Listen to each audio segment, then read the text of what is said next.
하나님께 감사드리고 또 모교인 우리 장신대에 감사하고 오늘 예배를 준비한 모든 분들에게 감사를 드립니다. 우리 늘 하나님 말씀을 사랑하고 또 그 말씀을 좋아하고 또 저희는 이제 목회자니까 가정에 신방을 가면 가정마다 액자로 걸려있는 좋은 말씀이 있습니다. 항상 기뻐하라, 쉬지 말고 기도하라, 범사에 감사하라. 근데 액자는 있지만 그 말씀을 실천해서 사는 건 쉬운 일은 아닙니다. 항상 기뻐하라 그랬으니까 쉬지 말고 기도하라. 그리고 범사에, 오늘 우리 찬양하신 것처럼 기쁨도 슬픔도 응답받은 기도도 응답받지 못한 기도도, 그리고 장미꽃도 장미꽃 가시에도 우리가 범사에 감사하는 일, 귀한 말씀이고 또 액자로 걸어두면 힘이 되는 말씀이지만 막상 그대로 실천하는 것은 쉬운 일은 아닙니다. 그러나 여러분, 우린 하나님의 사람은 어떤 사람인가? 기쁨의 사람이어야 돼요. 하나님의 사람은 기쁨의 사람. 저도 신학생 때를 지나봤지만 신학생 얼굴이나 우리 목회자의 얼굴은 좀 기쁨이 있어야 돼요. 저는 신학교 때 진짜 힘들었어요. 굉장히 힘든 시간을 보냈습니다. 집에서 쫓겨났거든요. 신학한다고. 단 한 푼의 지원도 받지 않고 정말 기도함으로 매일매일 살아야 했습니다. 어떻게 학비가 나올지, 생활비도 없었고 신학교를 너무 급하게 갔기 때문에 저를 써주는 것도 아무것도 없었습니다. 신대원 1학년 기간 동안에는 그냥 성도로 살았습니다. 근데 뭐 엄마는 힘들어요. 저는 그때 신촌에서 전철을 타고 마을버스를 타고 학교를 왔다 갔다 하는데 4시간씩 걸리면서 학교를 다녔었습니다. 그럼에도 불구하고 지금 생각하면 그때가 제일 기뻤던 것 같아요. 신학생들 얼굴을 볼 때마다, 목회자의 얼굴 볼 때마다 하나님의 사람은 기쁨의 사람, 기도의 사람, 감사의 사람이 되어야 한다고 믿습니다. 근데 그런 모든 상황 가운데 기뻐하고 기도하고 감사할 수 있는 일은 우리 힘이나 상황과 환경의 힘으로는 저는 불가능하다고 생각합니다. 우리가 은혜를 깨달았을 때만, 은혜를 은혜로 알 때만 비로소 우리가 모든 상황 가운데서 기쁨과 감사의 사람이 될 수 있다고 믿습니다.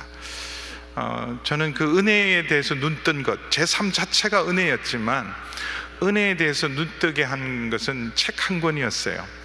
1997년에 출판된 놀라운 하나님의 은혜라는 필립 얀시의 책이 그때 굉장한 울림을 줬어요. 굉장한 도전을 줬어요. 저는 어려운 신학책은 잘 못 읽었지만 그런 책을 열심히 봤는데, 그 책을 통해서 이미 하나님의 은혜 속에 있으면서 은혜를 제대로 몰랐던 저에게 은혜의 세계에 대한 새로운 눈이 열렸어요. 거기에 C.S. 루이스의 그 에피소드가 잠깐 나와요. 영국에서 열렸던 비교 종교학 회의에서 기독교가 다른 모든 종교와 다른 기독교의 독특성, 기독교가 다른 모든 종교가 기여할 수 없는, 기독교만이 기여할 수 있는 게 뭐냐, 한참 논쟁이 있을 때 우연히 들렀던 C.S. 루이스가 단 한 줄로 결론을 내렸다 그래요. 실제인지 아닌지 모르지만 그 필립 얀시의 책에 있으니까 이렇게 말했다고. 그거야 쉽죠. 은혜 아닙니까? 은혜 아닙니까? 은혜야말로 기독교가 기독교 되게 하는, 복음을 복음 되게 하는 것이 은혜입니다. 근데 이런 은혜를 알 때만 우리가 감사할 수 있다고 저는 믿어요. 어떤 상황에도 감사할 수 있다고 저는 믿습니다. 그 책과 함께 가장 힘들고 어려웠던 신학생 시절, 신학을 준비하면서 사실은 대학을 졸업하고, 저는 군대를 갔다 오고 대학을 졸업했을 때가 1985년이었습니다. 저는 신대원 93기로 입학을 했거든요. 그래서 86년 한 해를 준비하고 87년에 신대원에 입학을 했습니다. 근데 그 84년부터 86년까지가 참 힘들었어요. 제 인생을 돌아보면, 지금 이렇게 뒤돌아보면 가장 제 인생에 힘든 시기가 바로 그런 그 시기였던 것 같아요. 가장 추웠던 시기, 가장 힘들었던 시기. 근데 그때 저를 살린 책 한 권이 있습니다. 우연히 제 속에 들려진 책 한 권이 찬송생활의 권능, 감사생활의 권능이라는 책이었어요. 작은 책이었고 멀린 메로도스라는 목사님이 쓰신 글입니다. 그분은 우리나라 미군 군목으로도 오셔서 한국에도 근무하신 분인데, 아마 요즘 신학생들한테 그거 보라 그러면 웃을 거예요. 무슨 그런 책을 보라 그러냐, 수준 없이. 근데 그 얇은 책 하나가 저를 살렸어요. 감사를 배웠어요. 감사할 수 없는 상황에서 감사를 배웠어요.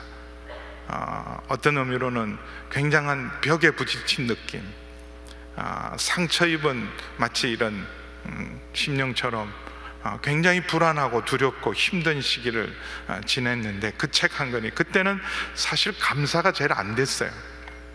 근데 감사를 하면 은혜의 세계가 열리고, 은혜의 세계가 열리면 감사할 수 있는 선순환을 배웠어요. 그 작은 책 한 권이 저를 살렸습니다. 돌아보니까 감사한 게 너무 많은 거예요. 사람으로 태어난 것 얼마나 감사합니까? 저희 집에 길냥이 둘을 키웁니다. 제가 데려온 건 아니고 제 딸이 데려와서 길에 있는 길냥이를 하나 데려오더니 아프리카 단기 선교를 가서 아프리카에서 길거리에 있는 고양이를 하나 해서 단기 선교를 끝나고 그 고양이를 우리 집에다 데려놨어요. 그러니까 처음에는 고양이를, 가족이 되려면 가족끼리 의논도 하고 가족을 받아들여야 되는데, 그렇게 일방적으로 너 혼자 데려오면 되냐? 그랬더니 얘 안 데려오면 그날로 얘는 안락사 시킨다 그래서 어쩔 수 없이 데려왔어요. 그렇게 들여놓은 길냥이들과 지금 3년째 살고 있습니다. 근데 가끔 이제 요즘 길에 다닌 진짜 길냥이들을 볼 때마다 우리 집에 있는 길냥이는 고양이 나라에서 나라를 구했나, 똑같은 길냥이인데 어떤 길냥이는 집에서 온통 제 서재도, 어떨 때는 제 소파도 다 뜯어 먹어도 야단 한 번 안 치면서 귀하게 대접받고 있는데, 그냥 길거리에 있는 길냥이들은 다음 해 보면 지난해 봤던 그 고양이들이 안 보여요. 그러면서 집에 있는 고양이가 복받은 고양이잖아요. 그렇게 생각하면 우리가 사람으로 태어난 게 얼마나 감사해요. 사람으로 태어난 것, 만물 중에서 우리가 사람으로 태어난 것. 루카스라는 그런 좋은 연극이 있습니다. 그건 실화를 바탕으로 한 거라 그래요. 누구죠? 데이브레이크에 있는 중증 장애인들 속에 있었던 일들을 우리 연변 그 당시 과기대에 있던 부총장님이었던 정진호 부총장님이 실제로 거기를 방문해서 그 사연을 듣고 쓴 책을 가지고 우리 뮤지컬로 만든 루카스. 중증 장애인들만 둘이 서로 사랑해서 아기를 가졌는데, 아기를 가졌지만 심한 장애, 태어나자마자 뇌가 없는 아이로 태어나서 살 수 없는 아이라, 그래서 의사는 그 아이를 그걸 뭐라 그러죠? 제왕절개라, 그 뭐죠? 요즘 뭐 낙태를 권면했다 그래요. 근데 둘이 기도하고 공동체 식구들이 기도하면서 낳기로 결정을 했대요. 그런데 그 아이가 태어나서 하루를 살지 2시간을 살지 모르지만 결국은 낳게 되고, 그 아이는 얼마 살지 않아서 결국은 그는 이 세상을 떠나게 되었지만, 그 아이로 인해서 온 공동체의 축제가 매일 생일을 해줬대. 매일 하루마다 하루를 살았던 것에. 그러면서 장례식 때 그 아버지였던 그가 그 루카스라는 이름을 가진 아이에게 이렇게 감사를 했대요. 루카스, 고마워. 나를 아빠 되게 해줘서 고마워. 태어나서 우리 가족이 된 게 고마워. 단 하루를 살더라도 우리가 사람으로 태어난 것 감사한 일들입니다. 그리고 생각해 보면 나 같은 죄인을 살리신 그 은혜가 얼마나 감사합니까? 그리고 여러분, 지금까지 지내온 것, 여기 저보다 연배를 많으신 교수님도 계실 테지만 대부분 우리 후배님들은 아직 인생을 얼마 살지 못했지만 살아보면 살아볼수록 지금까지 지내온 것 주님의 크신 은혜입니다. 매 순간마다 감사하죠. 그리고 지금 여기 서 있는 것 은혜예요. 지금 여기 서 있는 것, 여러분과 함께 예배를 드리고 있는 것, 여러분과 함께 추수감사 예배를 드리고 있는 것 은혜입니다. 이 베델, 야곱이 베델의 체험을 하잖아요. 그 루스라는 황량한 곳, 광야, 사람이 없는 곳에서, 그곳에서 하나님을 만나면서 이곳이 하나님의 문이요, 이것이 하나님의 집이라는 베델 체험을, 저는 그 비슷한 것을 우리 신학교에서 체험을 했어요. 저는 예수도 잘 믿을 수도 없는 사람인데 은혜로 예수님을 믿었고, 신학을 할 수도 없는 사람인데 신학을 했고, 목사가 될 수 없는 사람인데 목사가 되었습니다. 근데 입학을 하고 흑과스를 받고, 근데 간신히 되었던 것 같아요. 그때 도저히 실력이 안 됐는데 제가 지금 알아보고 싶어요. 어떻게 내가 신학교를 입학하게 됐나. 어쨌든 신학교 그때 면접할 때 전 떨어질 줄 알았어요. 교수님들 물으시는 거예요. 소명을 받았냐? 전 소명 같은 거 받은 적이 없는 것 같다고. 근데 여기 왜 왔냐? 그래서 다른 게 할 게 없어서 왔다고. 저는 경영학을 공부했어요. 경제학, 경영학을 공부하고, 저는 비즈니스맨이 되고 돈 많은 장로가 되고 싶었지 목사 되고 싶은 사람 전혀 없었습니다.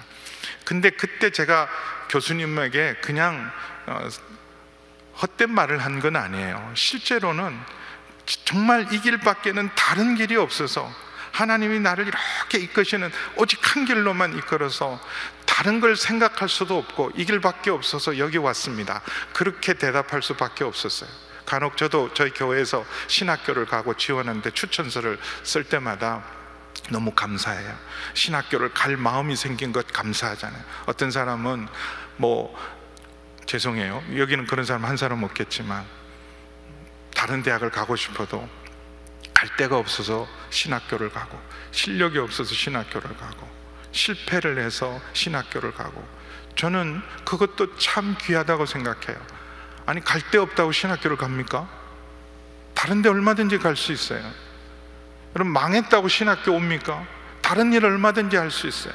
갈 곳이 없어서 이제는 더 이상 세상에서는 없어서 신학교나 가야 되겠다, 신학교나 가야 되겠다는 그 생각도 은혜라고 저는 믿어요. 왜 다른 일을 하지 그걸 하겠어요?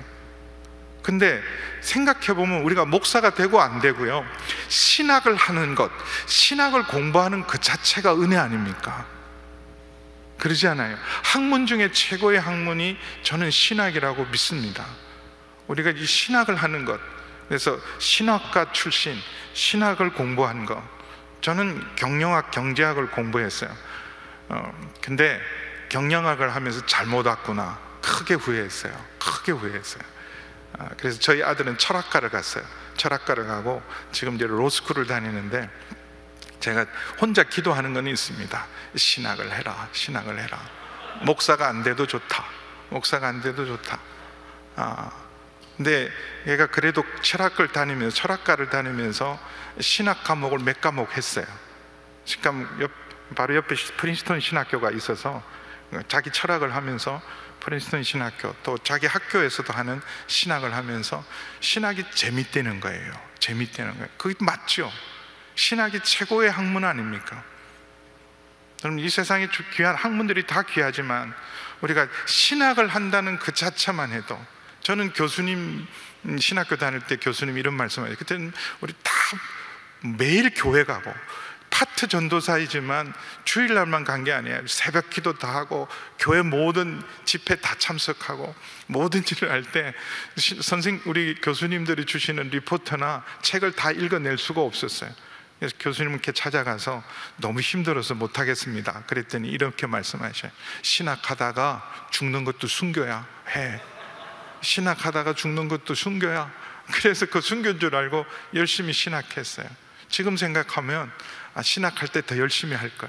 신학을 공부하는 게 얼마나 감사합니까? 근데 제가 이 신학교 첫 발을 딱 들일 때요, 아, 정말 베델의 체험이 이런 거구나. 천국에 입성한 것 같아요. 천국에. 저는 여러 군데를 다녀봐도요, 그때 신학교 첫 발을 들인 그 자리 잊어버릴 수가 없어요. 제가 첫 성지순례를 갔을 때도 그런 느낌이 있었어요. 첫 성지순례에 이스라엘 땅을 밟으면서 너무 감사한 거예요. 아브라함이 밟았던 땅, 그리고 모세도 들어가 보지 못한 땅, 다윗이 골리앗과 싸웠던 엘라 골짜기도 앉아서 거기서도 물맷돌도 집어보고, 그리고 예수님이 활동하셨던 갈릴리 바다를 다니면서 얼마나 감사한지, 성경에 있던 그 땅, 그 지명이 그대로 있더라고요. 당연하죠. 그러면서 갑자기 든 생각이래요. 어느 날 내가 요한계시록에 있는 말씀 그대로 천국에 내 발이 서 있겠구나. 천국에 내 발이 서 있겠구나. 지금 여기 서 있는 것 감사죠. 그리고 여러분, 우리가 여러 가지 어려움과 힘들과 앞날이 보이지 않을지라도 여러분, 내일의 소망 때문에 전능하신 하나님이 우리의 소망이고, 하나님 나라는 반드시 이루어질 것이기에 소망이고, 하나님을 사랑하는 자, 그 뜻대로 부르심을 입은 자들에게는 모든 것이 합력하여 선을 이룰 줄 믿기에 다 감사할 수 있습니다.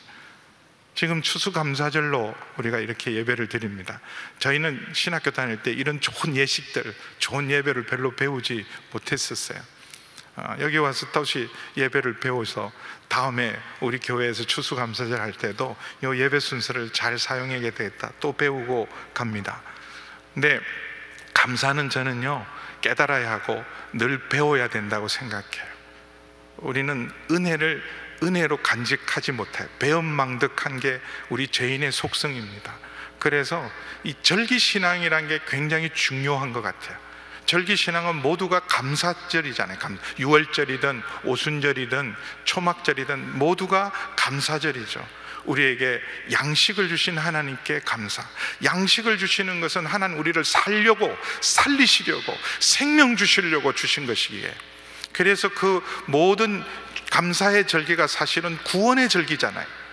처음에는 농사의 절기요, 그리고 우리에게 먹을 것을 주신 것에 대한 추수에 대한 감사지만, 그것이 예수님의 십자가 사건과 성령 강림 사건과 다시 오실 예수님의 재림의 구원 사건으로 우리를 생명 주시고 살리기를 원하시는 주님께서 우리 모두에게 영원한 삶을 주시기 위한, 영원한 생명을 주시기 위한 진정한 감사의 것. 그래서 저는 이 절기신앙이 매우 소중하다고 생각합니다. 미국을 이끌어온 정신은 저는 감사정신이라고 믿습니다. 이런 절기신앙을 제대로 할 때 우리 속에 감사를 다시 회복하고, 감사를 배우고, 그리고 감사를 가르칠 수 있다고 믿습니다. 오늘 말씀을 보면 감사를 잊어버리는 자는 하나님을 잊어버린 자다 말씀해요. 예배도 드려요. 시편 50편을 보면요, 하나님 앞에 예배도 드립니다. 근데 예배를 드리면서 하나님을 잊어버리는 자들의 특징이 있어요. 은혜를 잊어버리면, 감사를 잃어버리면 하나님 앞에 예배는 드리고 있지만 실제로는 하나님을 잊어버린 세대입니다. 저는 제일 두려운 게요, 목사인데, 우리 신학생인데 하나님을 잊어버릴까 봐 두려워요. 은혜로 알지 못하고 은혜 앞에 감사하지 못하면 하나님을 잊어버린 자라고 말씀하고 있습니다. 여러분, 감사할 때 은혜가 회복되는 줄 믿습니다. 감사할 때 우리의 삶에 진정한 경건이 회복된다고 저는 믿습니다.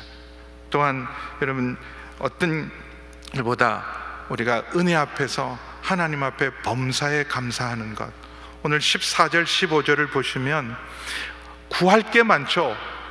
간구할 게 많아요. 신학생 시절에 보니까 매일 간구하지 않으면 저는 못 살겠더라고요. 매일매일을 간구하고 하루하루를 간구하고 살았어요.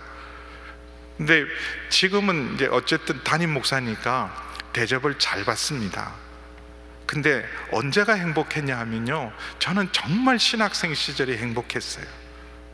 하나님께 기도와 응답으로 살아가는 삶, 응답으로 매일 기도하고, 식사 한 끼를 위해서도, 책 한 권을 위해서도, 친구를 만나서 커피 한 잔을 할 때도 커피값을 구해야 했고, 청년회 회장이면서도 청년부 수련회를 갈 때 수련회비가 없어서 그 2만 원 때문에 간절히 기도하고, 근데 야속하시대요. 기도하면 좀 미리 주시면 되지 꼭 마지막 날 주세요. 근데 지금 생각하면 그때가 감사해요. 하나님의 응답으로 살아갔던 삶들. 감사로 제사를 드리는 자가 하나님을 영화롭게 한다. 감사로 제사를 드리는 자가 하나님을 영화롭게 한다. 하나님은 우리에게 먼저 은혜를 주시고 그 은혜를 은혜로 아는 자가, 감사하는 자가 하나님이 영광을 받고, 그리고 그 감사하는 일이 우리의 모든 삶을 올바르게 살아갈 수 있는 첫 시작은, 감사 없이 올바른 삶은 불가능하다. 하나님 앞에 의로운 삶, 바른 삶은 감사로 시작합니다. 그의 행위를 옳게 하는 자에게 하나님의 구원을 보이리라고 말씀하셨습니다. 매일매일 하나님은 살아계시고 오늘도 역사하는 줄 믿습니다. 우리 삶의 모든 구원의 역사는 오늘도 감사하는 입술과 감사하는 삶을 통해서 주시는 줄 믿습니다. 마지막으로, 오늘 오래간만에 감사절이라 여러분도 다 아시는 내용이지만 함께 이것은 꼭 나누고 마무리하려고 합니다. 얼마 전 10월 9일 날 여러분이 아시는 이동원 목사님 둘째 아들이 대장암으로 천국으로 갔습니다. 두 아들이 있었는데 큰 아들은 황이고 둘째 아들은 범이었는데, 둘째 아들이 유난히 유머가 많고 목사님 네 분에게 근심을 끼치지 않고 늘 기쁨이고, 미국에서 변호사 생활을 하면서 신앙생활 잘하던 우리 이황 집사님, 근데 대장암으로 40대 초반에 하나님 나라로 갔습니다.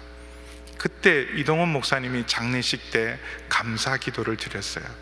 근데 그 감사기도 10가지 감사기도를 했는데, 그 10가지 감사기도는 바로 손양원 목사님의 그 두 아들을, 그 당시는 공산당이죠.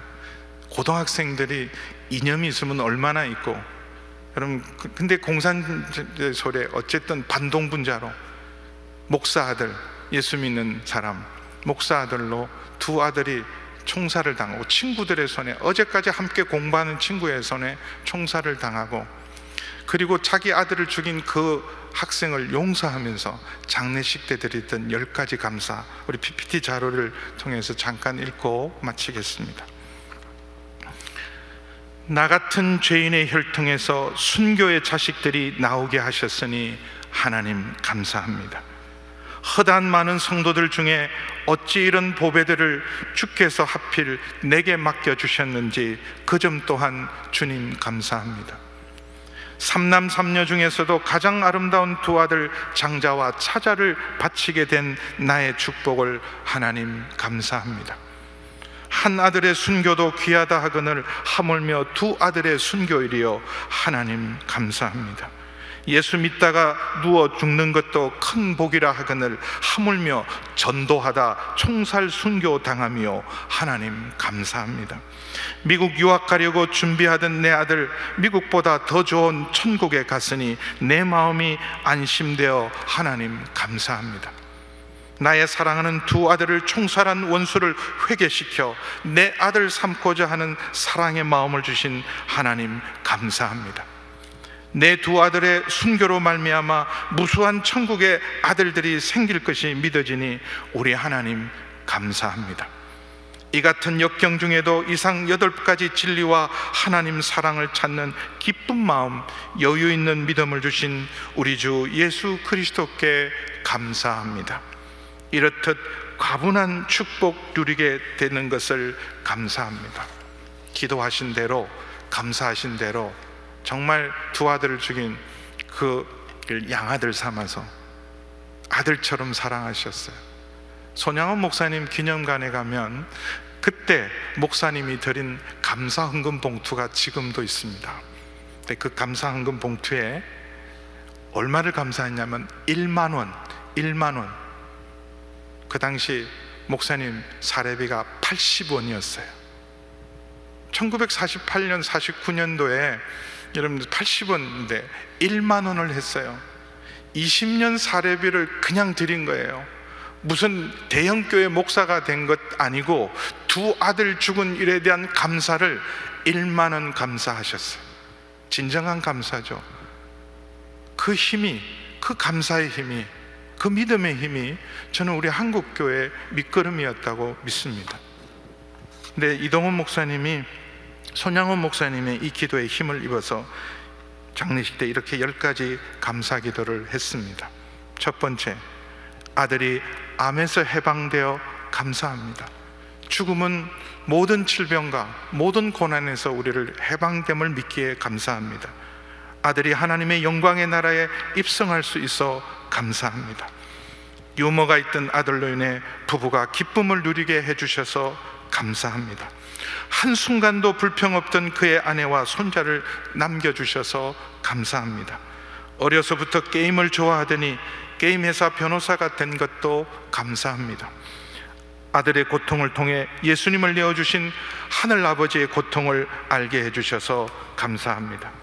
수많은 암 환자들과 연대할 수 있어 감사합니다. 자식을 잃은 수많은 분들의 마음을 알 수 있어 감사합니다. 그동안 아들을 위해 전 세계 수많은 중보 기도자들과 함께 할 수 있어 감사합니다. 마지막으로 아들이 간 천국을 더 가까이 소망할 수 있어 감사합니다. 코로나로, 또 경제적인 어려움으로, 또 한국교회 위기로 우리 신학생들은 그 어떤 때보다도 절박한 상황에 있을지 몰라도 감사하세요.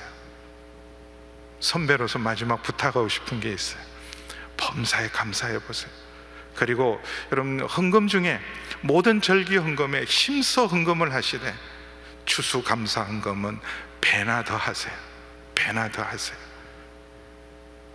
저는 성탄절, 부활절 헌금 열심히 합니다. 목사가 저는 비율로 따지면 교인 중에 가장 헌금을 많이 해야 된다고 믿습니다. 저는 신학교 때부터 그렇게 배웠어요. 감사헌금 풍성히 하십시오. 신학형 때 정말 토큰 하나가 없고 전철비 하나를 위해서 기도해야 했지만 그 외에 지금까지 하나님께서 단 한 번도 빚지지 않고 마음껏 사역하게 해주셨습니다. 감사로 제사 드리는 자가 하나님을 영화롭게 합니다. 기도하겠습니다. 하나님 아버지, 추수감사절 모교에서 후배님들과 우리 교수님들과 함께 예배 드릴 수 있어 감사합니다. 감사의 사람 되게 하시고 일평생 감사함으로 하나님을 영화롭게 하는 놀라운 은혜를 부어 주옵소서. 예수님의 이름으로 기도하옵나이다. 아멘.